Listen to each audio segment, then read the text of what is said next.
You ever had a moment where you just knew someone was about to pull the craziest stunt of their life, and you'd be smack in the middle of it? Yeah, that's what happened the night the HOA president's kid dialed 911 because I locked my own side gate. No joke, the whole neighborhood watched as I proved a latch wasn't an act of war, but little did Karen Wilson know, I was about to blow the lid off her secret developer scheme, right as she was trying to run it through my property. I'm telling you, if you ever want to see people show their true colors, just install a fence in a suburban cul-de-sac. Let me back up a sec, because before any of that, my wife Pam and I moved into Cedar Crest Meadows for the quiet, the little gurgling creek behind our house, the peace. I had my lawn chair, and Buddy the golden retriever had his kingdom, and Pam, well, she had her tomatoes. We thought we'd found our forever spot, last house on the loop, tucked up by the water. For 2 years, we had exactly what we wanted. Then, in sweeps the Wilson family like a bad weather front, bringing a different kind of storm. Karen was one of those people who could ruin your day with a look, Category 5, in yoga pants, and within half a year, somehow HOA president. She was the queen of beige mailboxes and holiday decorations with 2-week lifespans. Forget about leaving your trash cans out past 9:01 a.m. on collection day. She'd be there with her clipboard, snapping photos. Her son, Kyle, was her in miniature, except with a dirt bike and a lot more drama. His friends discovered my side yard made the perfect ramp to the trails by the creek, but he nearly got flattened more than once. That was it for me. I tried to be reasonable, really. I went to Karen, explained the deal, asked her to talk to her son. She hit me with that tight plastic smile. Boys will be boys, Kirk. They're just enjoying the community's resources. The smile didn't reach her eyes. It's been an open path for years, she said, which was news to me, seeing as it was my grass, my tomatoes, my dog. But you know the type? She ends the convo whispering to her kid, keep using it. He'll cave. Not a chance. So I built a gate. Nothing crazy, just 4 feet of wood, matched the fence, neat and locked, nothing a responsible neighbor should mind. The first time Kyle and his BMX gang saw it, you'd have thought I'd built the Berlin Wall. They rattled, they yelled, I just turned up the music. A couple days later, I'm grilling out back and Kyle's shrieking into his phone. 10 minutes later, here come the cops, lights blazing. Karen was out in the yard, all concerned authority. Officers, this man has barricaded a public path. She actually said barricaded. Meanwhile, Pam's at my side, phone in hand, recording everything. The older cop took one look at the gate, reached over, flipped the latch, and swung it open. This, he said, deadpan, is how gates work. Kyle looked like he'd been told Santa wasn't real. So we're not trapped? He squeaked. Kid, if you were trapped, you wouldn't be filming it, the cop replied, and I had to stifle a laugh. Karen started up with, this is a public path. But the older officer shook his head. Ma'am, sidewalks are public. Backyards are hobbies. You know what I mean? That should have been the end of it, right? Wrong. A week of tense, silent glares. Then we get an envelope from the HOA. $50 fine for installing an unauthorized structure. That's right, the gate. I'm angry, but I know how this game is played, so Pam and I get organized. She starts a digital folder called HOA War, and I dive into the 150-page CC&Rs, highlight everything about fences and gates. Turns out, I'm by the book. My gate's allowed. Height, material, everything. I write a letter, quote the rule, mail it off certified. 2 weeks later, rejected. No reason. Fine doubled. Then it's like floodgates open. Now we're getting violation notices for a patch of grass a quarter inch too long.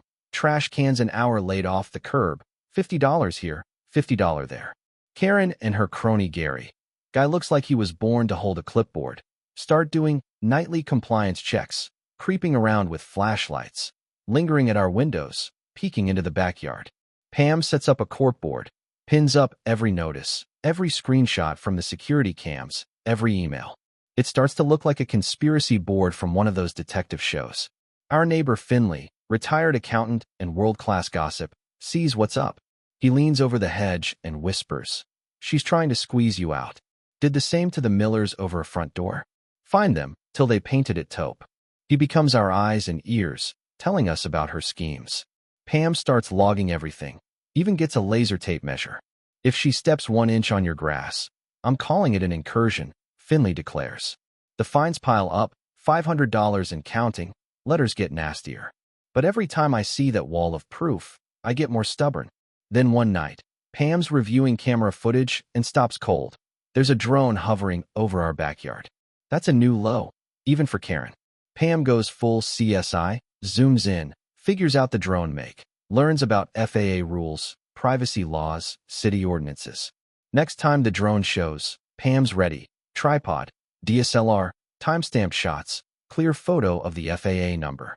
I log the flights on a tracker app, and after 3 nights, we file police and FAA reports, then send a certified letter to the HOA with the case numbers. Next day, no more drone. But now the twist. Finley shows up, grinning, heard Karen's boy was bragging about his fancy new drone at the park. Suddenly, everything clicks. It wasn't about the shortcut or the kids, it was about something bigger. Pam keeps digging in public records, finds a chain of emails between Karen and some developer, Creekview Developments. They'd bought land across the creek, wanted to build a fancy resort, needed a private path and bridge, right through our lot. And Karen had promised it, without any right. She'd even invoiced the HOA for corridor assessment. The emails talk about finder's fees and community improvement funds, all going through her. It was all about the money. The gate was the one thing standing between Karen and her payday. That's why she was relentless. She needed us to cave, or get out, or just let her win. Now we had her, cold. We decide to keep quiet, let her think she's got the upper hand. Then comes the final notice. Remove the gate or face a lien and legal action. Deadline. Midnight, Saturday.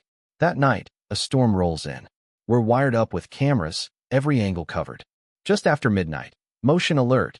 Kyle and his buddy creeping toward the gate, bolt cutters in hand. I burst out, mud and rain everywhere. Yell, "Get away from my gate." He shoves me. I go down hard. And then, blue and red lights strobe through the downpour.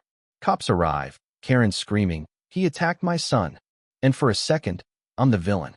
But then Pam, calm as a saint, steps out with her tablet, plays the videos. Ours, Finley's, even a neighbor's cell phone. 3 angles, 3 sources. Kyle with the cutters, me yelling, him shoving me, clear as day. Karen sputters, but she's done. The cops see the truth, ask if I want to press charges. I say yes.